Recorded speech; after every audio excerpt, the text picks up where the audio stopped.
კარგია, რომ არჩევნებით ხდება ქვეყანაში რაღაცა ცვლილება, თუმცა აი მე კიდევ ვიძახი, რომ ეროვნული სულისკვეთების ადამიანების როლი სად არის ეგ ამთავარი. აი ქართულ პოლიტიკაში, რასაც დღეს სამწუხაროდ ვერ ვხედავთ, იმიტომ რომ ეგ ძალები, აი თუნდაც ჩვენ ყველაფერი კეთდება იმისთვის, რომ არ მოხდეს არც ფინანსები ეროვნული პოლიტიკური ძალების ხელში, არც სატელევიზიო პლატფორმა გაიზარდოს, რათა პროპაგანდა იმუშაოს და სწორი ინფორმაცია მივიდეს საზოგადოებამდე და ბოლოში ისევ და ისევ მოხდება ერთ სისტემაში ორი სახელის ცვლილება, ქოსი ნაცის.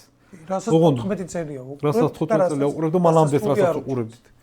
ნაცების დროსაც ვიცით რომ ჭდილოვანი მმართველობა იყო და კარგად ვიცით რომ ბიძინა აფინანსებდა და მაგითი ამაყობდნენ კიდევაც ქართულ პოლიციას, პოლიტიკას აფინანსებდა ჩვეულებრივად ნაციონალურ მოძრაობისას, ხოლო შემდეგ როცა 2012 წელს უკვე ოფიციალურად მოხდა მაგის კეთება, ისევ კოჰაბიტაცია მოხდა ნაცებთან და ნაცების შესრუტვა მოხდა ჩვეულებრივად ოცნებაში, ანუ სისტემური ძალა არის, რომელიც თითქოს მუშაობს და მათი განცხადებები სწორად არის დალაგებული, რომ ატარებენ ეროვნულ პოლიტიკას და აი ზეწოლაში ვართ და ყველაფერს ვაკეთებთ, რომ გამოუძვრეთ და ქართული საქმე ვაკეთოთ მაგ სიტყვებით, მაგ განცხადებებით უბრალო ამორჩეველი ტყუდება, იმიტომ რომ როცა შეხვედრები მაქვს, ისმევა კითხვები, რომ აი იქ ზეწოლა არის ამერიკიდან, აი რუსეთთან, აი მშვიდობა არის, აი აქ გამოძვრნენ, იქ გამოძვრნენ.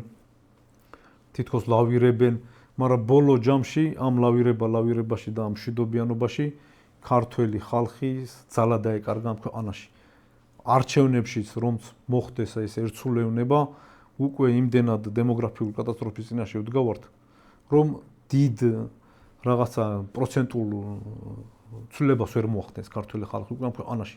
აქ ამაგაზე მაქვს მე საუბარი, იმიტომ რომ ვიცით რომ ეს ელიტა, რომელიც ამ ქვეყანას მართავს, პოლიტიკური ელიტა, მაგაში პირდაპირ ვიტყვი რომ ეს მინისტრები და ეგენი არ შედიან, იმიტომ რომ ეგენი არიან ჩვეულებრივი საჯატრაკო დაფაზე, ჩვეულებრივი პაიკები, რომელსაც რაღაცას გასწვრის და მე მოიშორებს და სხვა პაიკებით იბრძვის.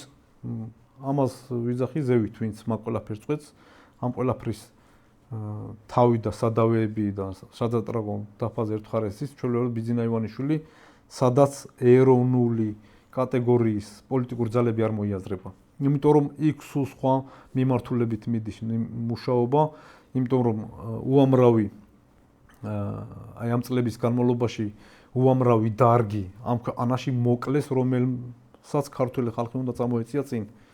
თუნდაც სოფლის მეურნეობა, თუნდაც ეს დემოგრაფიული კატასტროფის წინაშე ვდგავართ, აი უკონტროლო ნარკოტიკული ნივთიერებების შემოდინება ქვეყანაში და ყველა კლუბებში ღამე არ გადის, რომ ახალგაზრდები არ დაიხოცონ.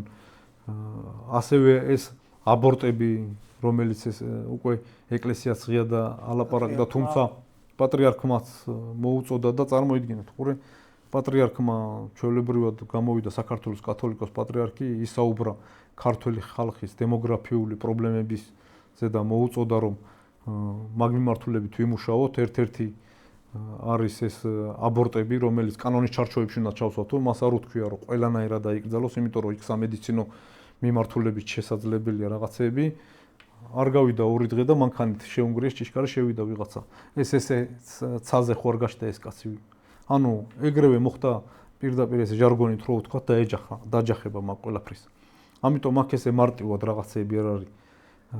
იმ დონეზე მოძლიერდა ამ ქვეყანაში ეს საგარეო დაზვერვა და ეს აგენტურა, რომ ძალიან გაჭირდება ამ ქვეყანაში გინდა პოლიტიკური პროცესის შეცვლა.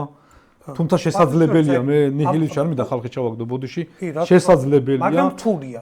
რთული არის, ურთულესია. საქართველოში მერა პირველად ხდება, ჩვენ ახლა რეჟიმი გამოვიარეთ, 10 წლიანი სააკაშვილის რეჟიმი, რომელიც ადამიანებს ხოცავდა, ხა, რა ვიცი მე, საათის მექანიზმებით იყო აწყობილი, ესეთი სისტემა იყო ავტორიტარული.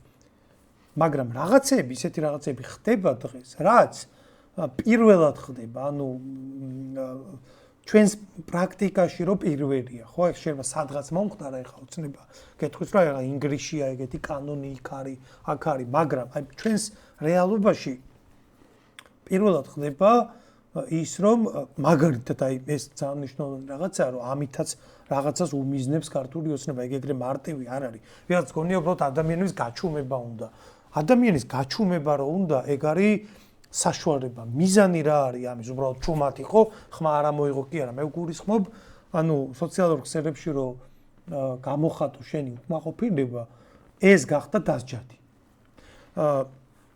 კმაყოფილი არავინ არ არის სხვა შორის ამით აი ამ აზრის პოლიციის შექმნით ჩვენ ორი რამ მინიმუმ გავიგეთ.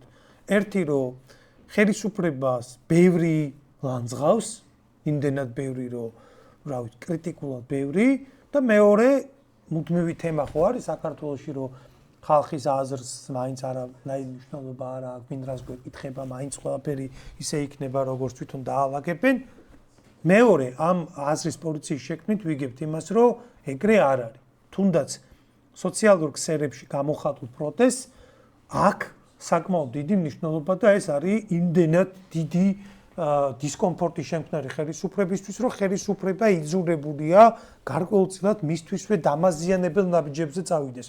ეხლა ამ აზრის პოლიციის შექმნა ხო ხელისუფლების იმიჯს აზიანებს, ეს არ არის მარტივი გადაწყვეტილება ხელისუფლების მხრიდან, მაგრამ რაღაცამ აიძულა რომ ეს გააკეთოს. რა არის ეს რაღაცა? ეს რაღაცა არის დისკომფორტი, რომელიც უკმაყოფილო საზოგადოებისგან მოდის ნეგატიური თუნდაც კომენტარებით სოციალურ ქსელებში. ამის შექმნით ხელისუფლების მხრიდან ხელისუფლება რას უმიზნებს, ანუ გათვლა რა არის და რა იქნება რეალური შედეგი. უკმაყოფილო საზოგადოებას ართმევ ლაპარაკის უფლებას.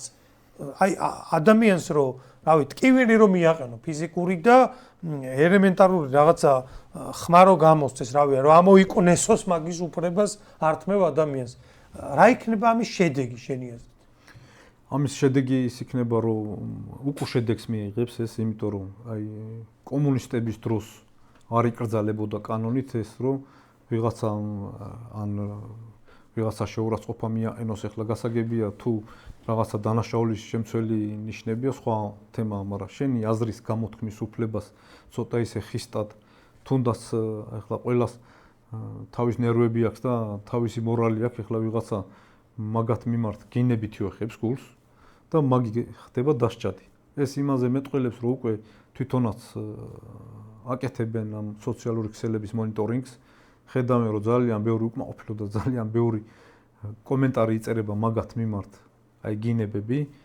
ყოველ შემთხვევაში, ეხლა რაც 1 ივლისიდან კანონი შემოვიდა, გინებები იმდენად არ არის, მაგრამ არის აი დამცინავი კომენტარები, რომელიც ვერ შეახერებს. კაი, თქვათ ადამიანი გააჩუme. მოდი წარმოვიდგინოთ ქართული ოცნებისთვის იდეალური სცენარი ამ წყარებში კანონია თუ რეგულაცია თუ რაც არის იდეალურად იმუშავა და ხმას არ იღებს არაბიჯო. განწყობებს რას უშვები.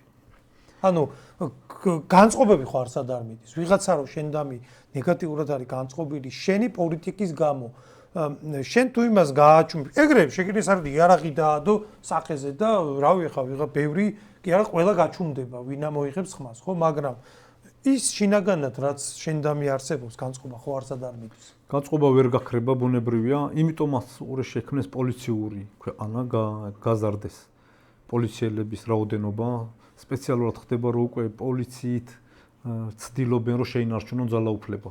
ეგ დიდხანს ვერ გასტანს, იმიტომ რომ იმ პოლიციაშიც ჩვეულებრივი ადამიანები არიან და ოჯახები ყავთ და ყველა ოჯახში უკვე ხელშესახები გახდა რომ პრობლემები არის.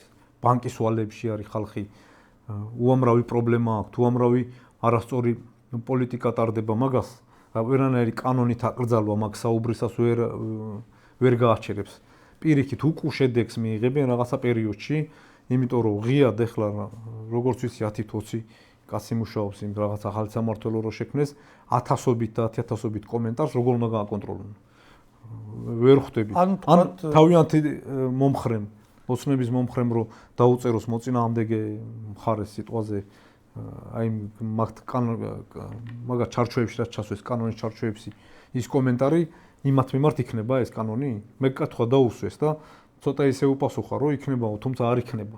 ეგ არის მარტო ვერ იქნება. ეგ არის მარტო მაგ ხელისუფლების მიმართ განწყობილი არასასიამოვნო კომენტარები იქნება გაკონტროლებული, თუმცა რა ვიცი, ვერანაირი სამსახური მაგას ვერ გააკონტროლებს, იმიტომ რომ ყველა სოციალურ ქსელში არ არის.